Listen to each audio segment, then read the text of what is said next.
Hello and welcome to Fascinated by Fungi Live. Today we're going to be speaking with Forrest Valkai, or Renegade Science Teacher.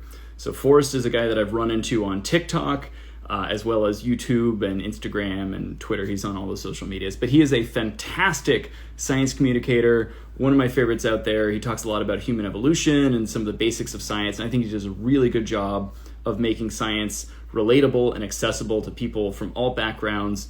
So I'm super excited to get into it with him. I know he's working currently on a master's in human anthropology, so I'm hoping to, jump into some interesting topics on human evolution and parallels with mycology, and looking to find sort of interesting conversations about science that we can have together. So I'm going to get him on the call and this time, because if it doesn't, I'm not totally sure what I'm going to do. Hey! There he is. Hey, how you doing? I am just fine. I am so far behind on the audio. You were just starting to introduce me, and now I'm here. So I'm like, shit. That's okay. Let me see if I can get this squared away. I'm used to these being vertical videos, and oh Lord, it's a whole thing. I'll bring my chair down. There we go. There you go. Yeah, now we're in frame. I can see it. So hi, how you doing? It's good to meet you virtually. Yeah, man. Good to talk to you finally. Absolutely. So I was just telling people, you are working on a master's in anthropology of some sort, right? Yeah, biological anthropology. So tell me about that. Yeah, what is your project on? What's your focus on? Like, what kind of stuff anthropology is the study of humans, and that very often it's seen as an arts degree, as just like, oh, I study grass skirts and dances and things like that, and there's lots of validity to that. There's a good reason, but my background is I'm a biologist first. That's my first second degree was in, and I especially love evolution, and so I study the human animal. That's what my degree is in now. I'm studying human evolution, human dispersal, human behavior, and my main field is in a species that isn't technically us. They were humans, but they're not Homo sapiens. They're called Homo erectus, and they lived about 2 million years ago to about 1 million years ago-ish, in there, kind of wiggly. And at about 1.5 million years ago, they left Africa and spread all over Europe and Asia and down into the Philippines. And we have no idea why. Like, what were they doing? Why were they out there? It makes no sense. And so my research... pre-Homo sapiens moving out of Africa, right? This is over 1 million years before us, yeah. There was a lot of different hominids running around the entire Earth well before our ancestors actually went anywhere. That's very true. So we have, we talk about this linear progression of humans, like it's the one thing to the next thing, Right. But it's not like this straight vine. It's this crazy tangled bush because we're talking about our genus, the Homo genus. Started about 2.5 million years ago. That's not a huge amount of evolutionary time. No, and so it's a very small amount of evolutionary time. Exactly. So the species lines get so super blurred. And so, for example, you'll see, I'm talking about Homo erectus. You'll see another creature called Homo ergaster, and people talk about them. Homo ergaster was just Homo erectus that didn't leave Africa. They're the same damn species that just did a different thing, and so we have to classify them differently because there wasn't a huge morphological difference. And then Homo erectus was able to spread out and find the Isle of Flores and become Homo floresiensis because we have all this crazy island biogeography that changes their shapes. And then we have the Neanderthals way up north whenever we pop up. Were the Neanderthals a different species? Not by the biological species concept. No, they weren't, because we interbred with them a whole bunch. Right. So like you have this insane tangled mess of all these different species of humans, many of which were alive at the same time, like you said, and we were not the only ones that spread out. We were not the only ones that spread all over the world. As far as we can tell, we're the only ones that ever made it to the Americas. But like our spread out of Africa was maybe 100,000 to 150,000 years ago. It's a blink of an eye. And there was already a bunch of hominids running around and exactly. And you said interbreeding, which I think is interesting because I'm always my experience with yeast in grad school and learning about them was very much understanding that the concept of species in yeast is essentially obsolete because all of the yeast under the same blanket can essentially interbreed. And so there is no real concept of species, is just made up. Yeah. And to hear that that's kind of also the case with humans, would you think that you would think that humans are a little bit more siloed, but you're like, no, actually we were probably, if you've met modern day humans, imagine antiquated humans, they would probably go out and sleep with just about anything that had two legs. So absolutely. And you look at even like just morphologically speaking, like the first humans are about our species, Homo sapiens, because there's lots of species of humans, but our species is about 200,000 years old. Those archaic humans from back then looked very different from us. We don't get like, morphologically modern humans until, closer to 100,000 years. So like, even there, we could draw a line. We could separate those species. Right. We weren't really Homo sapiens up until this point when we reached our current-ish forms. And even then, like, we're massively taller and we have very different body proportions and brain sizes and immune systems and all sorts of things have changed. So yeah, there are even some scientists who are they have a reasonable reason for doing this. They make subspecies that we're now Homo sapiens sapiens, that were the real ones, kind of like boa constrictor, you know what I mean? we're the true Homo sapiens, which would make sense since it was a Homo sapien that named us. Well, I mean, again, it sort of just draws the point that like all of it's a little arbitrary. And I think people have that problem with science is because science seems very like codified and there's this sort of like order to things and things have been and sorted out in a really interesting way. And we have taxonomic trees and DNA evidence and all these things. But all of it is arbitrary to a degree that we've decided to give it meaning. We've decided that it fits within this like the realm of knowledge. Absolutely. And it's not to say that that's invalid, because it is very valid and there's like good reasons why science should be trusted and looked up to.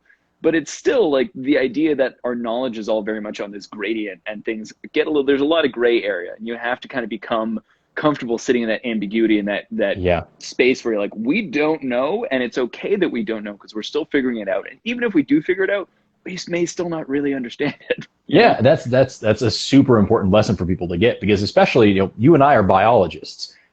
I dare you to tell me what life is.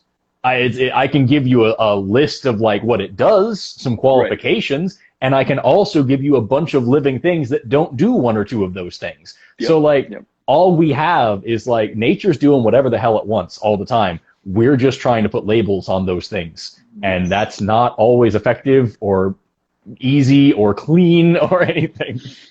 A lot of people think that if you change your mind on anything, you didn't know anything. It's like, no, we learn more stuff and we learn how much we didn't know, and that's a big part of science.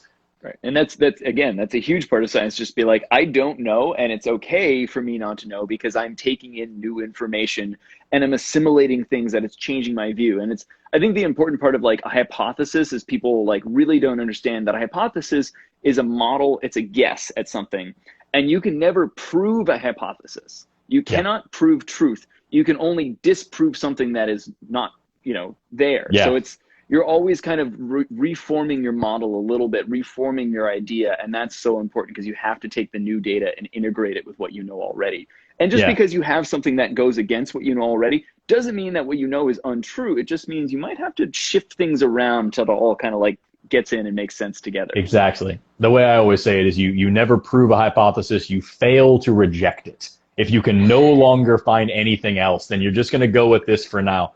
Because, but people say, oh, this is just a theory, and this is just, all theories are wrong. Some of them are useful. It's like a map. If I find a map from the 1800s, it's better than not having a map, but the Google satellite's a lot better than that. And the Google satellite is still wrong because there's always something changing. The Earth is what the Earth looks like. We're just trying to take pictures.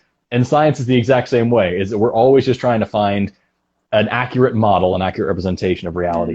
And it's very different than how it's shown on TV, where we all gather around with a bunch of beakers with no gloves on for some reason and go eureka, and then we find out there is basically no science labs out there that look like anything you've ever seen on TV. People very rarely have beakers with colorful liquids in them. It's a bunch of hot dudes with clipboards.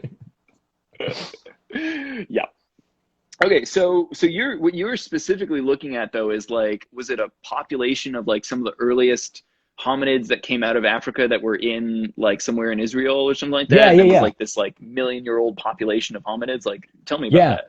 So 1.5 million years ago, Homo erectus walked out of Africa and they spread all over Europe and Asia. And as they left, they walked right through Israel.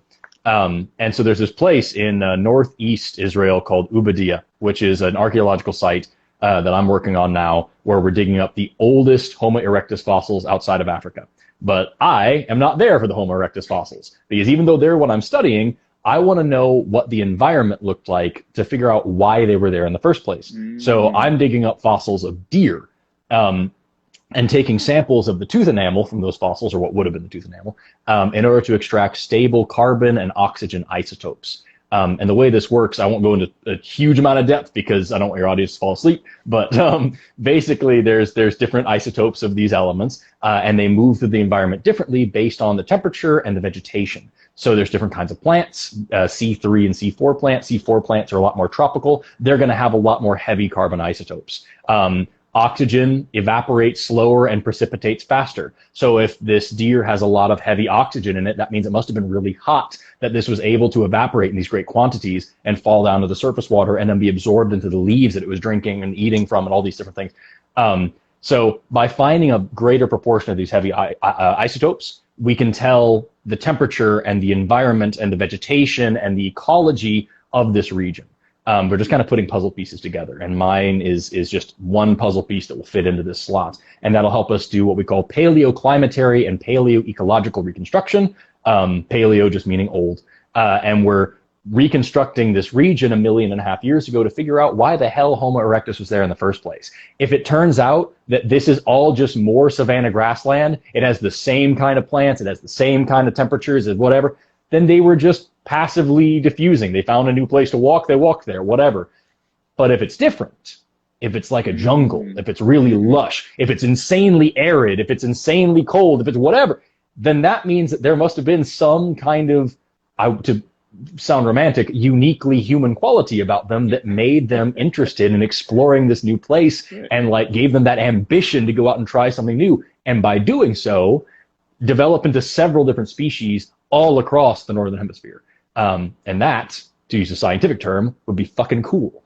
And so we're trying to figure out like what that's all about. That's what my research is in right now. And I'll be doing that for at least another year.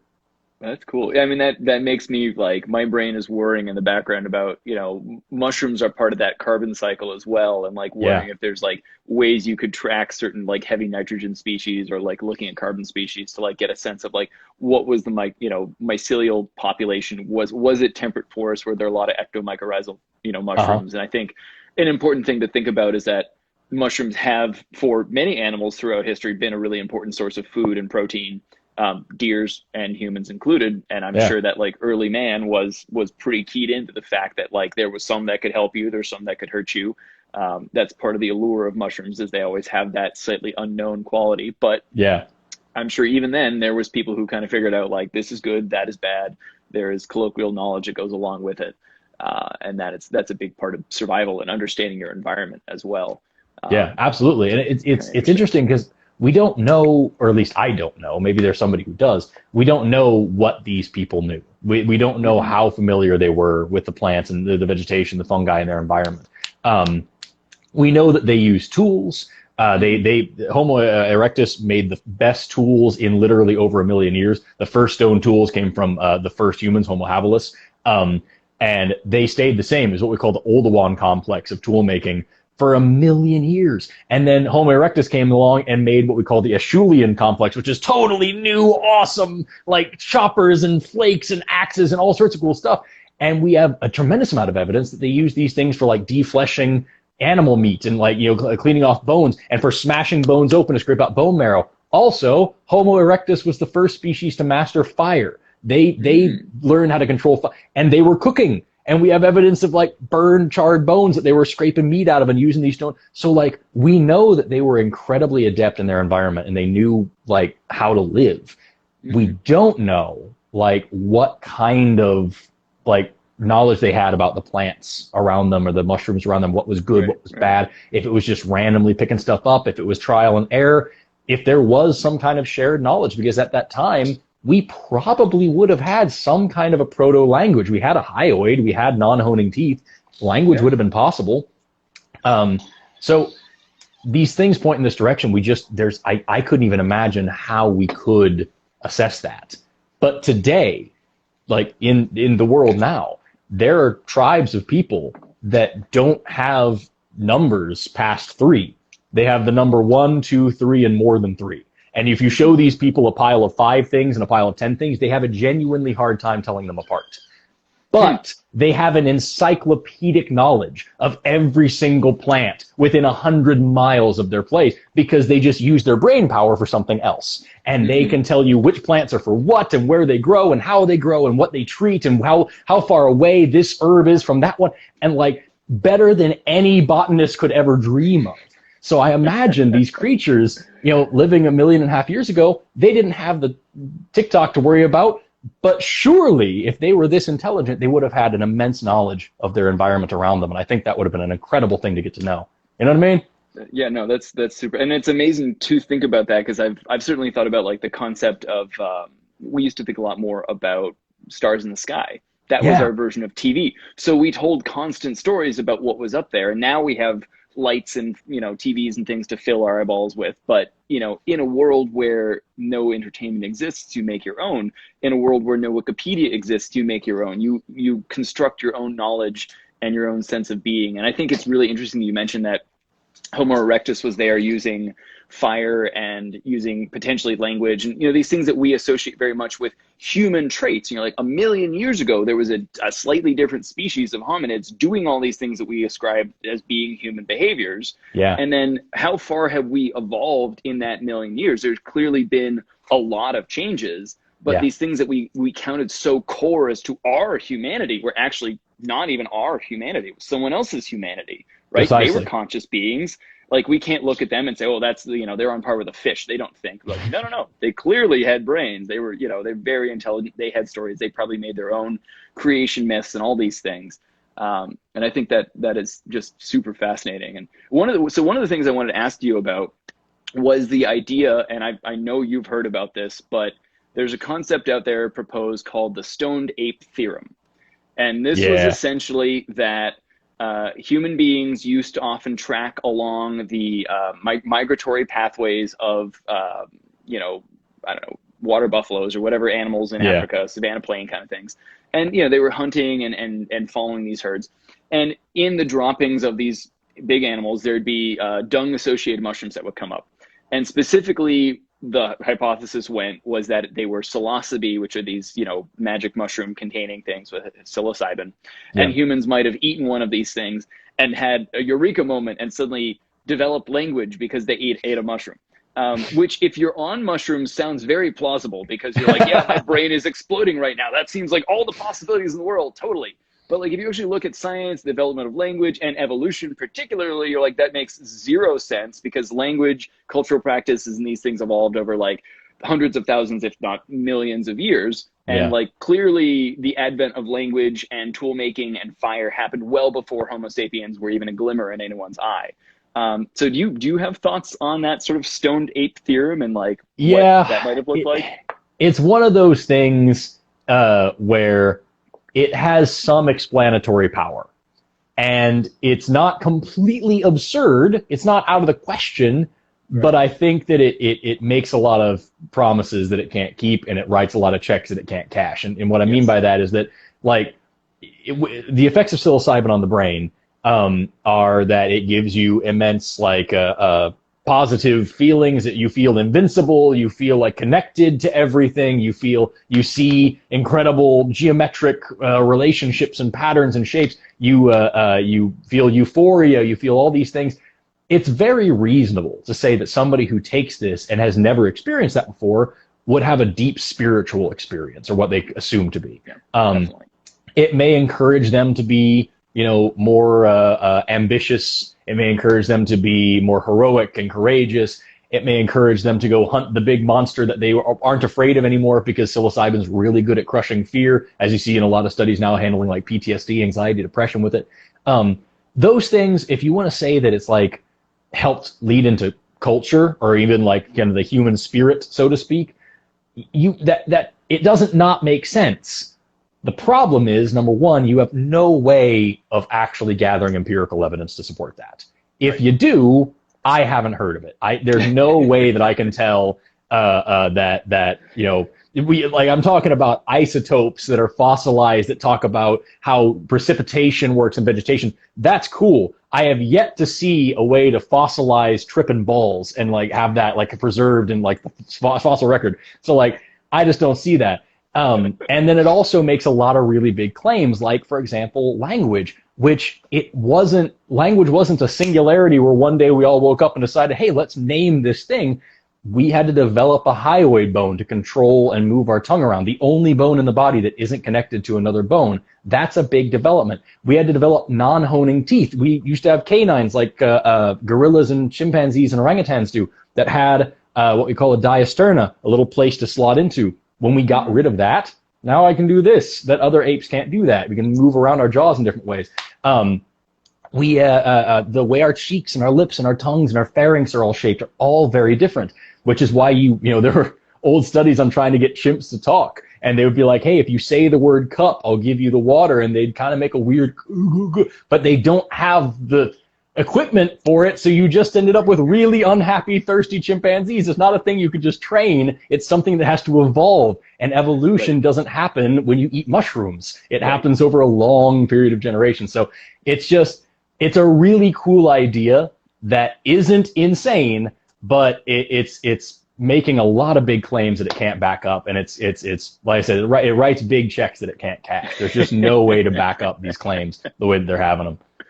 Yes, I completely agree with that. I think it's a really good point to just like, it's good to like think about it, take a step back and realize that like it is basically conjecture. And I think it fits with people's certain biases. So they really like to think about it and talk about it. But like from a scientific perspective, it has essentially no bias. And we can't really do like a recapitulation study. We can't take a bunch of human beings and like, here, follow these wildebeests around and like eat mushrooms and see if you evolve something.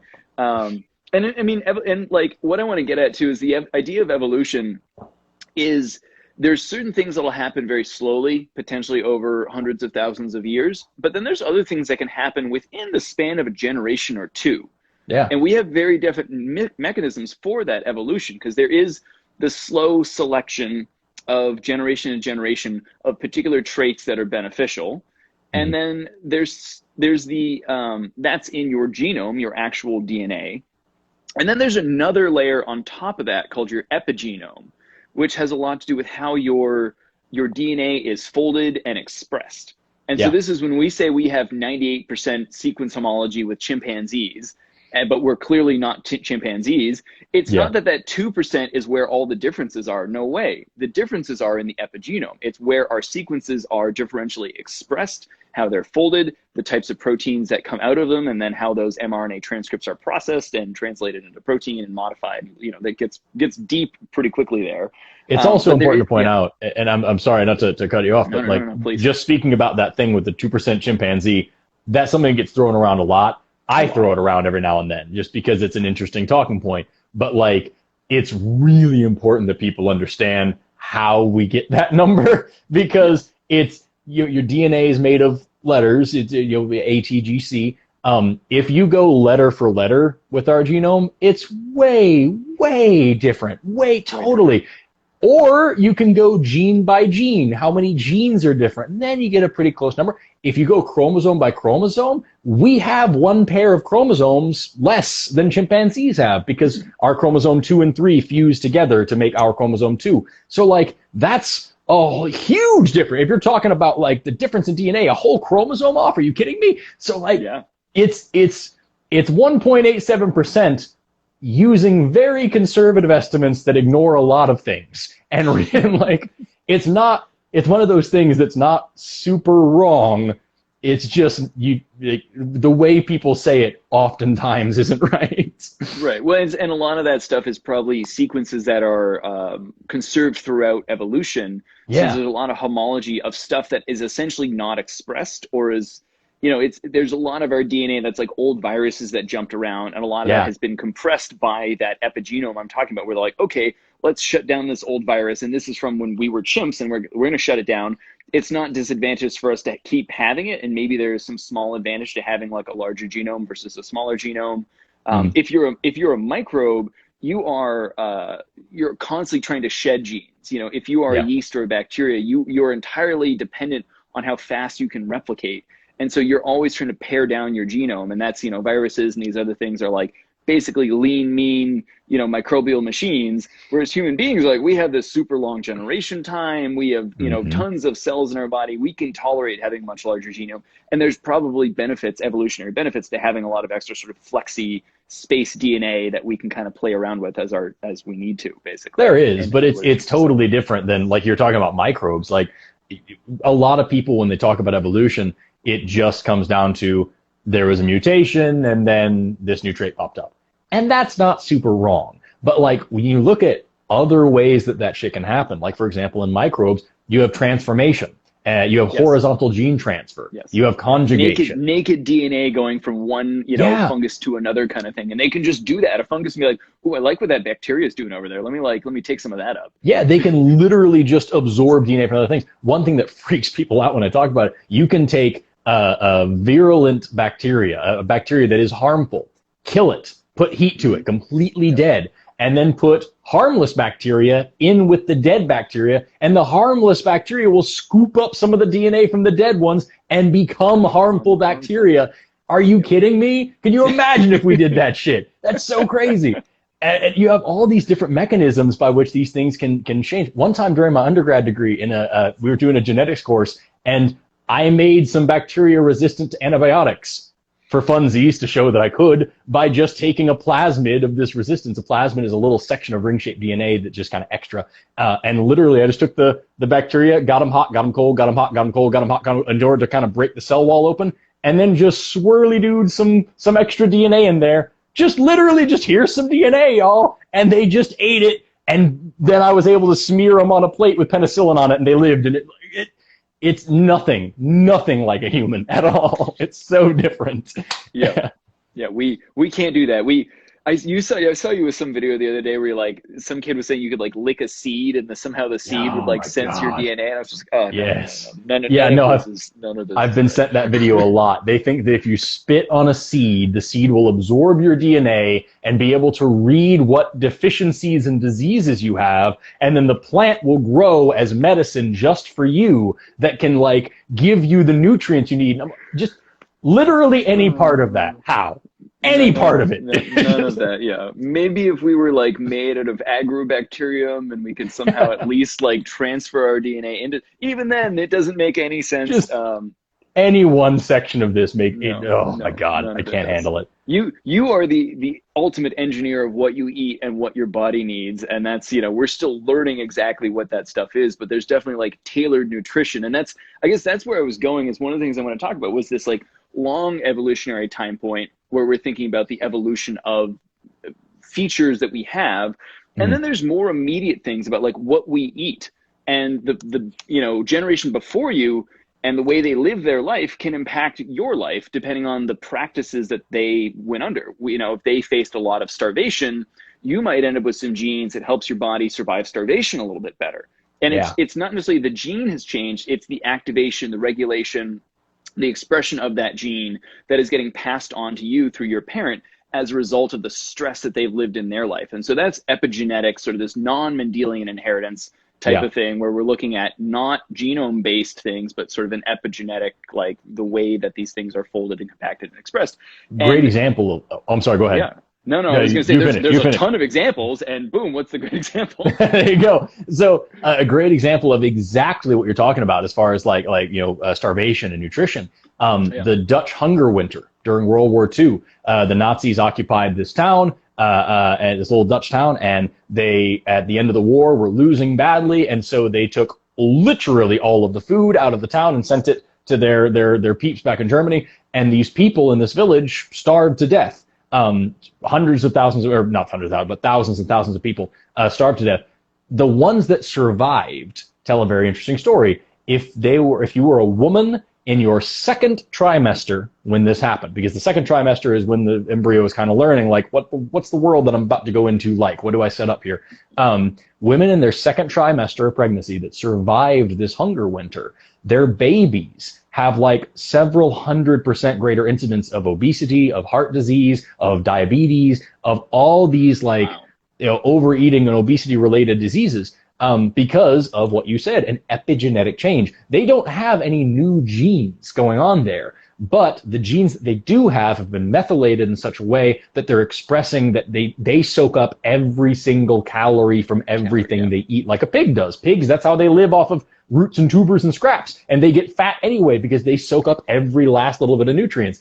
And these humans are doing the same thing. Another great example of that is there's a Native American tribe in South Arizona, North Mexico, in there, along the banks of the Gila River, if I remember correctly. I believe it's called the Pima.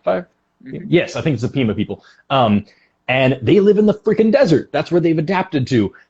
They have huge droughts and famines all the time. When America came over and bulldozed their society, we gave them American food, cheese and eggs and milk and bread. And again, huge incidents of obesity and diabetes and heart failure and all these things. Meanwhile, the Pima people that still live on the banks of the Gila River in Mexico, that live in a reservation, totally healthy, normal people, because they live the way that they evolved to live. Right. So, like, these are changes that can happen to your DNA that aren't, it's heritable, but it's not like the whole, there was a mutation and this changed and that changed. Your grandma smoked while she was pregnant, and now you are more predisposed to diabetes today. It's just changes to how your DNA expresses rather than what it actually is. And it's crazy how big of a puzzle that is. Because you talk to somebody who only took high school bio, and they're like, oh, my DNA does this. No, it's so much cooler. It might not get the chance to do what you want to do. Well, and the other thing to point out, too, is, I think I grew up on X-Men. So, like, people are like, oh, mutation. I want a mutation. I want to be like, I want to be like the Hulk. And you're like, that's not how mutations work. Like, in all likelihood, it's probably going to be that, you have a weird allergy or like something else. There are sort of gain of function mutations, and one of the ones that I think is really interesting to look at is, like, the ability to digest lactose as adults. So, like, as all babies have the capacity to digest lactose, and then around, for most kids around like age 5 or 6, they shift into a mode where you are no longer you're not expressing the protein that allows you to break down lactose, except if you are of Northern European descent.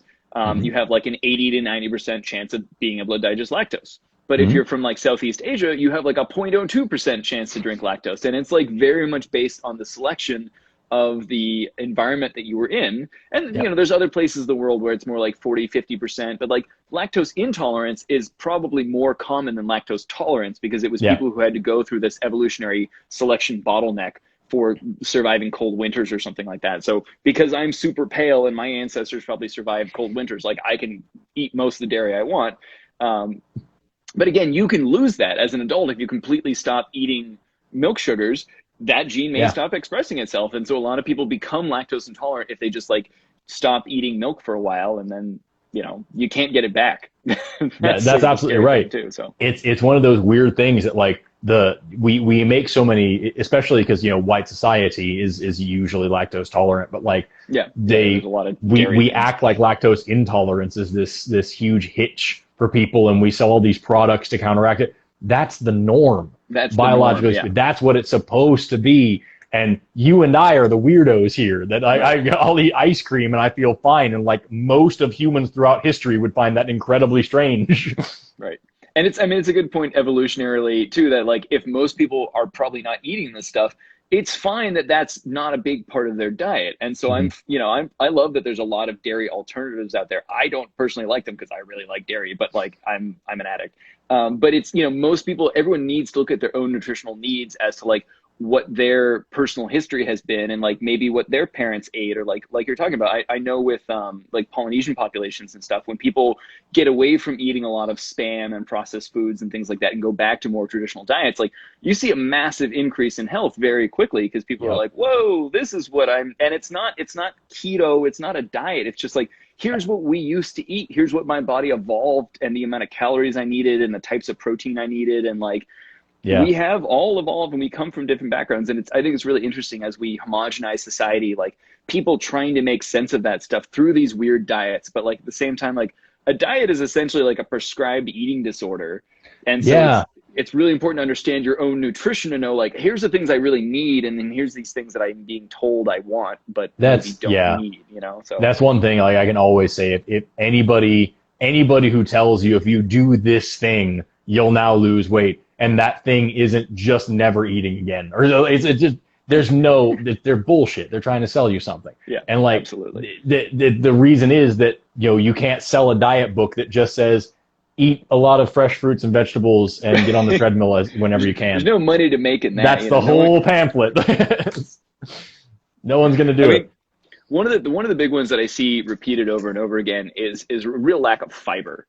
And that's one of the things that I do go out of my way to tell people that eating more mushrooms might be a good thing, because one of the major things we lack in our current diet is an ability of fiber. But fiber isn't just eating like wheat bran and, celery kind of thing.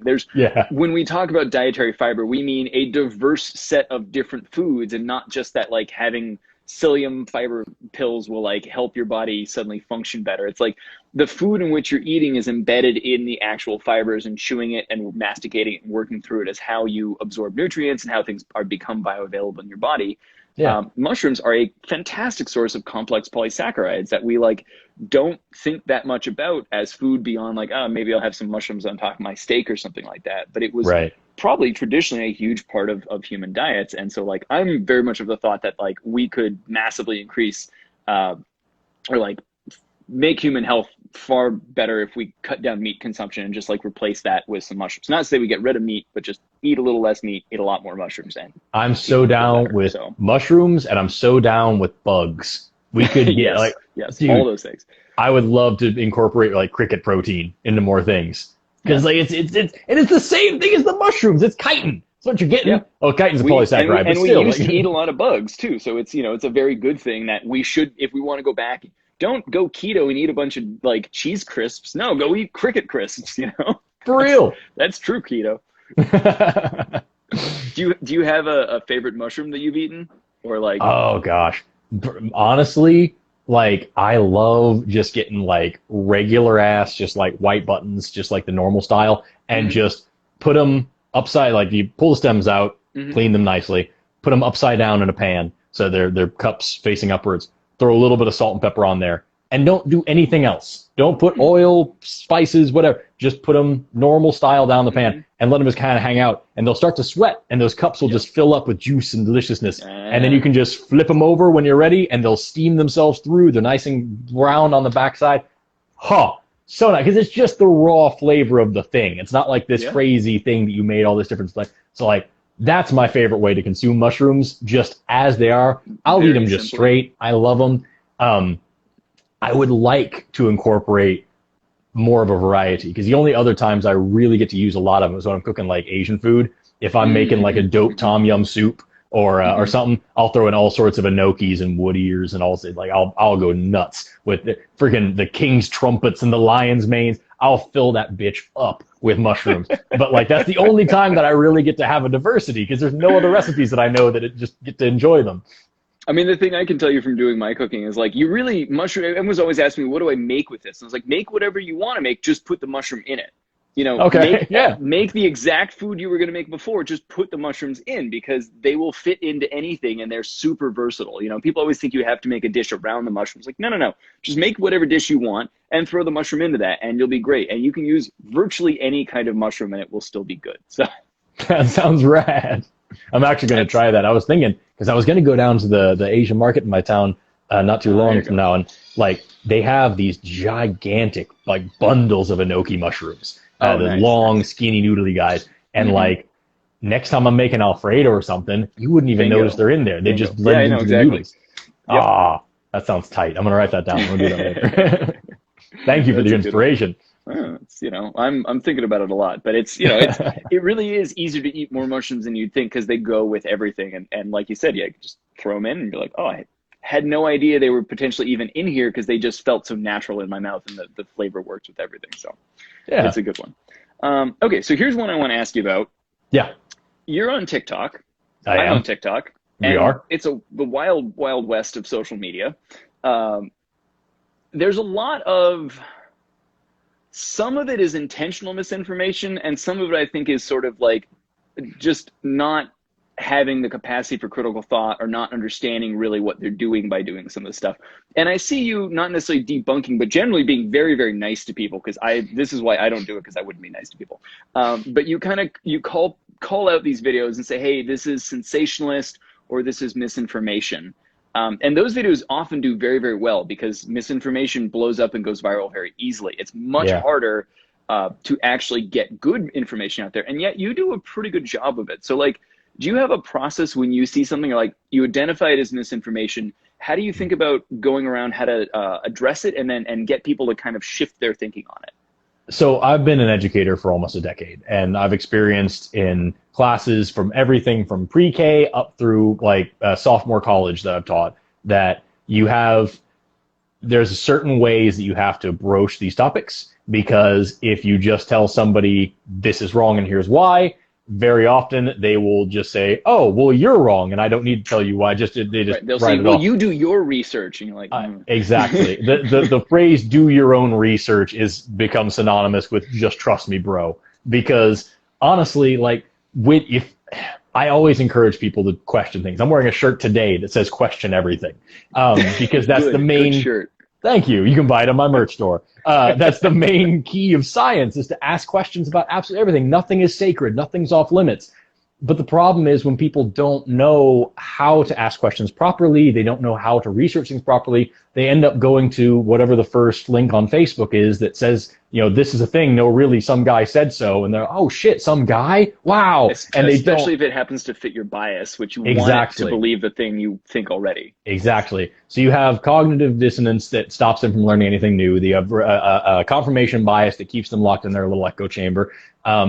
And unfortunately, shocking, exciting things sell even if they're not real.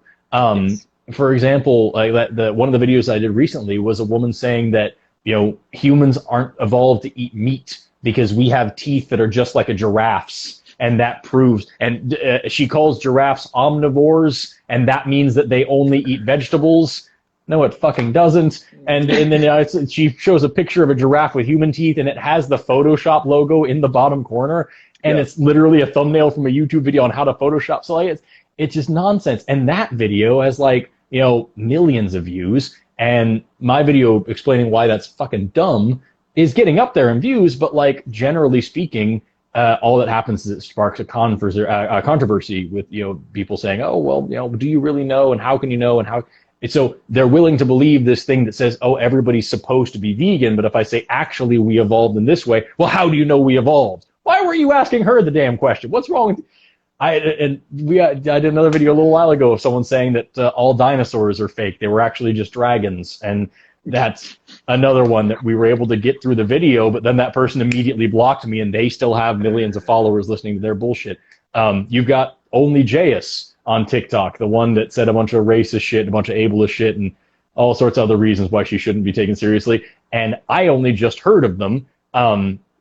Because I don't watch their videos. They were all dumb. And then I heard them pop up with all this new controversy. I looked at their channel. Literally the first video at the time was how to put pressure points on your ear in different directions. And if you push this way, it cures menstrual cramps. And if you push this way, it cures anxiety. And if you push it this way, it's like, just try thinking about it for one fucking second. Does it really make sense? And that's the big thing that I try to encourage people to do with my debunking videos. It's just literally any part of this, just ask why. You can answer your question by asking more questions. If you're talking about astrology, for example, how would that work? Is it the light from the stars? Because the sun's going to wash it out. Is it the gravity? The Earth's gravity is going to wash that out too. Is it the orientation of things? The stars weren't always oriented the way that they were. And also, light travels, and maybe some of those stars aren't there anymore. Does this affect other things, like plants and other animals? If it's only humans, why? Just the more questions you ask, the more you'll realize this makes no freaking sense. And when you do that with science, when you do that with things that are real, you'll also hit walls of your understanding, but you can then go find answers. Right. And the secret is that nobody likes to talk about is that there are two ways to get a scientific paper published. One is to do really good, hard-hitting research, and the other one is to say crazy shit about how everybody else is wrong but you. And you'll get it published, and it'll be fucking dumb. So you need to go find a lot of sources. Pay for it in the right journals in particular countries. That's true. There was I think it was a year or two ago that a group of students, just to prove a point, they wrote a paper about the Rick and Morty episode with the parasites that invade your memories. And the title of the paper was Interdimensional Parasites that blah, blah, blah. And they got it published in a lot of scientific journals because they paid a fee. And these journals published this as real science.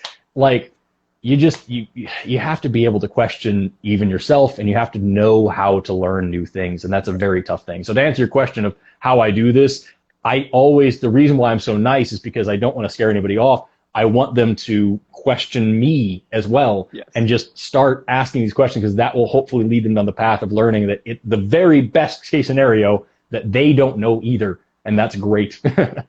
And I think one of the problems is some of the, like a lot of these things, there's like a kernel of truth. There's a little bit of a nugget in there. Yeah. And if there's enough that makes it somewhat conceivable, and I know several of those creators you mentioned have made videos that made sense to me, because I watched other videos like, okay, everything in this video tracks. But then you get to a video, you're like, whoa, this goes way off the rails.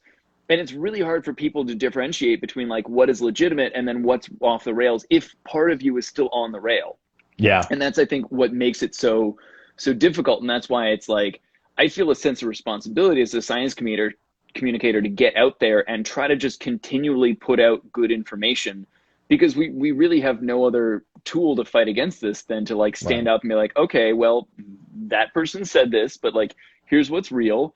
Here's what has data that's, makes this demonstratable, and like hypotheses that we can prove, or well, disprove, I guess, not prove. Right. But, it gets squirrely, and it's a weird thing to see that there is like in our society, and this has clearly been an issue for many years now, but like misinformation takes off, becomes viral. And like one of my most successful TikTok videos ever was this, somebody made a joke video about poking a puffball with a stick. And he's like, this thing is toxic. If you touch it, it stings you like wasps. And this happened last summer, but I just made a video that was like, hey, I just want to correct some misinformation. Puffballs are not dangerous. You're not going to get stung like a wasp. In fact, it's a good edible. But also like, hey, if you see these things, don't destroy them, because like they are life and they, deserve to exist, kind of thing. And it was like, the guy eventually took the video down, and he was like, I just made a stupid joke. I never expected it to blow up like this. Yeah. And if it had only been a couple hundred views, there's no way I would have cared about it. I would just be like, all right, man, you do you. But like, because it had like almost 8 million views or something before it got deleted, like so many people saw that, and people are still confused about it, because people are so constantly texting me being like, are puffballs dangerous? And I'm like, no. But one piece of misinformation that was on the internet for like 2 days is still confusing people worldwide about something like, a year later. Yeah. I am getting people right now who I get people all the time asking me if the COVID vaccine is going to give them whatever disease, and like magnetic skin or something. Lord, there's a new thing going on now where for some freaking reason, and I have no idea how this would make sense. Apparently the spike protein will give you AIDS now, is what I've heard several videos talking about. What? And it's always just from somebody who's just saying biology words in just a salad. Yes, yeah. And then someone's like, oh my God, they said they're an epidemiologist and they said protein and enzyme and HIV in the same sentence. They must know what they're talking about. No, they freaking don't. No, and if they're one person saying this crazy shit, it's like when it's a huge problem where people, they think that if something's on the internet, if somebody says a thing, it must therefore be somewhat valid. And it's the same issue with the news. When we have debates of climate on the news, and you'll have one scientist and one crazy ass Republican senator saying, oh, you can't change the earth, only God changes the earth. And it's like, it's not fair. You should have like 10,000 scientists and this one crazy asshole if you want a fair representation of how things work. Like, it's that false equivalencies thing. You're like, you can't take one crazy outlier and put that against the rest of your data and say these are equal. You're like, no, exactly. There's no. And that is a dangerous thing, that we're always looking to have like this two-sided argument on many things, which are not two-sided. They're unambiguous, but we continue to give voice to these outsiders. In a lot of ways. And that's, I don't know, again, as a science communicator, all we can do is say, well, here's what's real. Yeah. And I can't really speak that much to the stuff on the outside, because I don't even really want to acknowledge it. And that's like one of the things I certainly try to do with the mushroom stuff, is I just keep trying to put like good information in front of people, knowing that the stupid questions will keep coming in, but that hopefully I can like filter enough people through it that maybe, you know, I've had several people who started out asking the wrong questions, but like you said, if you can just get people to kind of change their thinking, shift a little bit and say, well, let me question this a little bit more, because the more questions you ask, the more you're going to learn yourself. And the more you ask those questions, the more you're actually answering them yourself, which I think is the biggest power, right? Is like learning how to use Google to ask a good question gets you so much further than if you're asking things in a certain way or asking things that already like confirm your bias. So absolutely. And like it's a skill. Just people need to learn that the amount of views and likes something has is not validity. It does not give it credence. Like that's, oh, this video has 10,000 likes. Wow, it's still really stupid, man. I guess that's rough. It's super rough. There are a lot of that's always going to be the case. And like honestly, like no one's innocent. No one. I shouldn't say innocent. No one's is without fault. I've posted videos before that I found out actually weren't quite right, and I take the video down and I repost it with correct information, and it gets not even a quarter of the views that it got, and that sucks. I've got a video right now that's going all sorts of viral about foot fetishes. It's not misinformation, but there's a lot more information to be had than what I put in the video. And people are in there like, oh, wow. Into a 1 minute video, right? So. Exactly. And so I'm like, here's this one explanation that I was given several times in college. There's a bunch other ones. This is the one that I know. And people are like, now I know everything. And like, oh, this isn't proven. This proven. It's like, I have 1 minute. I have 1 minute to tell you something cool. This like, and if you take this and run with it, you're going to be really sad. So like, it's tough, man. I remember making one video about Charles Law once, and I just mixed up directly and inversely proportional in the video. That video did so freaking well. Holy crap. We were getting up to like 30, 40, 50,000. Oh, it was so good. I was so happy. And then I realized that I did the math wrong when I said it. Thing wrong. And I took it down and I reposted it, and it got like 5,000 views, and it did so bad. It's just, that's the price, man. It's got to be right. We all make mistakes, but like when you see some of these channels that are just like, oh yeah, no, for sure, humans aren't supposed to walk upright. We're supposed to be on all fours because that's what monkeys do. It's like, no, fuck you, come on. Well, again, there's kernels of truth in there, but it's not the way that you're representing. And again, I get it, because trying to say everything in that 1 minute thing is hard, as you know well. But like, there's a certain responsibility to like actually trying to say the correct thing instead of the wrong. Yeah. Or at least trying to get it right in the comments or something. You know, I had a video that did pretty well, but I like goofed the chemical conversion of one compound to another kind of thing, and I was like, I'm trying to correct it, but it's hard. And like, especially those, I like trying to make 1 minute videos. I'm like a little dyslexic, so frequently I'll like go ahead and like make the video and watch it. Like, I got like every single fact like flipped in reverse kind of thing. I just delete it, try it again. Like, that's difficult, like, but it's tough because like I don't know. It's just there's certain things that I'll forgive and that I'll let slide. Like you said, if it's the small video, small mistake, whatever. But like if it's a whole thing where you're clearly just trying to get on the For You page, like, come on, try. If you don't know the science, do a different thing. Do makeup. Yeah, exactly. Show a cute dog. You'll be fine. You'll get 1 million views. Just don't do this. Don't come into my house with that shit. Get spicy. Well, I think it's important that, you know, I think there's an element of gatekeeping, which I always want to stay away from, because I would never want to discourage anyone from getting into science. And so certainly like, I want the bar to be low for entry. And that's, again, I think your videos do a really good job of like letting people walk in at like the floor level and understand things for what they need to be without having to like require them to like go up higher in the education echelon to get what you're saying. Right. At the same time, like being out there and just making sure we put the good information out there is the most important part, because there will be people who hear that, remember that, and are hopefully inspired by that to continue, you know, spreading the gospel of science. It's not really a gospel, but you know, just the scientific method, and that we all could be wrong. There's a lot of ambiguity. You know, even evolution itself is far from perfect. You and I have both seen a lot of examples of evolution that like was really dumb. There's no intelligent design driving this stuff. There's some really stupid things that happen, but they just Have you ever met a rhea? Work. Have you ever met a greater rhea? They are the dumbest animal on the planet. I took care of so many of them once. I had a rhea die because it sat on its own neck. How did that evolve? How did that evolve, man? Well, I almost changed my major. No way. Actually, that's a good point. Before you go, you take care of a bunch of like pigs and stuff too. What were you on like a farm all the time? What's going on?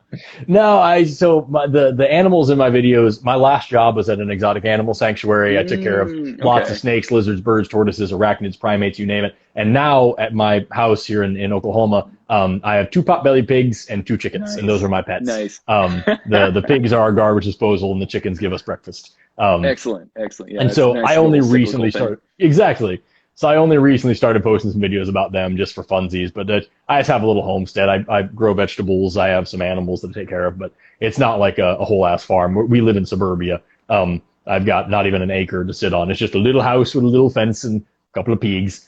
Yeah, but it's amazing how much food you can make happen, and like how much more connected to your land and the seasonality you're going to feel there. Oh yeah, absolutely. If you do that. Do you? And by the pigs, way, yeah. Oh, I was going to say, shameless plug. Do you know about wine caps and wine cap mushrooms for your garden? So there's a kind of mushroom spawn you can buy that's really good for putting in your garden, and you just sprinkle it on like the mulch or whatever is kind of like doing moisture control. And it's super competitive, so it'll grow in, and every time you water your garden, you're watering the mycelium. So after a season, you could very easily start getting mushrooms, and it helps build soils, all sorts of stuff. You can just buy a bag of spawn and sprinkle. Are they edible as well? Yeah, they're pretty good. I inoculated a couple kiddie pools of them in my backyard and put them all over my garden this year. So I've got these 2 big like stock tanks that I'm growing a variety of things, and the soil in my backyard is completely destroyed because the pigs uprooted every single bit of grass. Yes. It's just dirt now. But I bought these 2 big stock tanks and set them up on cinder blocks and filled them full of all sorts of. I put manure and soil, everything, filled them with all sorts of wonderful vegetables, and the asshole chickens destroyed it. And so I planted it again with chicken wire, and the pigs rooted up the chicken wire and let the chickens in. They destroyed. So like I just started like Mach 8 of the garden in the other yard, and like I'm looking for ways to take care of it because my pepper plants are suffering in the Oklahoma heat. I am gonna buy those mushrooms. That sounds cool as crap. Get some wine caps. That can help keep more moisture in your soil, so your pepper plants won't get so sad. That sounds awesome. So if people want to hear more from you, or if they want to learn more from you, you've got a YouTube, which is Renegade Science Teacher. You've got a Twitter, which is with Professor Forrest.